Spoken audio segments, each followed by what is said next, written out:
Medok'tan Garcinia Gel 8'de sağlığı sunar. Herkese merhaba, ben psikolog Gül Babacan. Şu an Antalya'da çalışıyorum. Bugün travma hakkında konuşacağız, psikolojik travma hakkında konuşacağız. Travma aslında kelime kökeni olarak eski Yunanca'daki yara anlamından gelir. Yara, yıkım, bozgun gibi anlamları var. Çoğu dile de bu şekilde geçmiş ve yerleşmiş. Benzer anlamlarla kullanılıyor.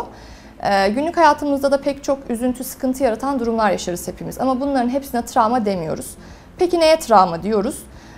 Tıpta travmanın anlamı daha dışarıdan gelen darbelerin dokulara ya da organlara hasar vermesiyle ilgiliyken psikolojik travma dediğimiz şey daha çok olağan dışı ve beklenmedik olduğu farz edilen, kişide yoğun dehşet, korku, çaresizlik gibi duygular yaşatan bir takım olaylar dizisi ya da tek bir olaydan oluşur. Bu kişinin yaşadığı olaylar kişinin bütün o zamana kadar oluşturulan inanç sistemlerini bozar, bozguna uğratır.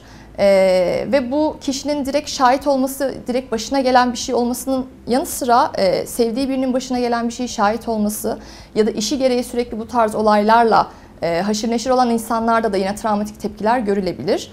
Yani hem kendi başına gelmiş olması sebep olabilir, hem buna şahit olmak sebep olabilir travmatik tepkilere. Örneğin travma dediğimizde ne anlayabiliriz? Doğal afetler, savaşlar, cinsel saldırılar, şiddet olayları, yine aynı şekilde insan eliyle oluşturulmuş travmalar kişide çok daha fazla travmatik etkiye sebep olabiliyor. Aynı zamanda bir şeye travma dememiz için bu olayın kişi için de o şekilde algılanmış olması gerekiyor. Yani bir şeye travma diyebilmemiz için kişi için de aynı şekilde aynı etkinin algılanmış olması gerekiyor. Travma genelde travma sonrası stres bozukluğu, depresyon, kaygı bozukluğu gibi duygu durum bozuklukları ya da alkol madde kötüye kullanımı gibi psikolojik destek ve tedavi gerektiren durumlara da yol açabilir. Travma sonrası stres bozukluğu dediğimiz bozuklukta genelde kolay irkilme, kabuslarda görme, olayı tekrar tekrar yaşıyor gibi bir his, olayı hatırlatan kişilerden, yerlerden, şeylerden kaçınma, sanki tehlike geçse bile sürekli tehlikedeymiş gibi bir his olabilir. Bu tarz semptomlar görülebilir.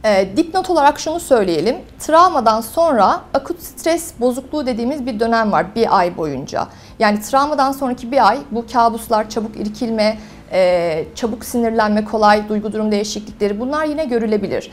Ama bunların bir ay içinde oluyor olması son derece normal ve doğal. Çünkü o sırada beyin, zihin zaten olayı işlenmemeye çalışıyor. Bu şekilde bu tepkiler gelişmiş oluyor.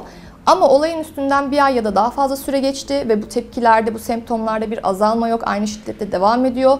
O zaman biz burada biraz destek gerekiyor diyebiliriz, TSSB'ye dönüyor diyebiliriz. Hepimizin hayatında travmaları var, büyük ya da küçük, olmayan yoktur. Ama bunların hepsi tabii ki bir takım psikolojik bozukluklara dönüşmüyor.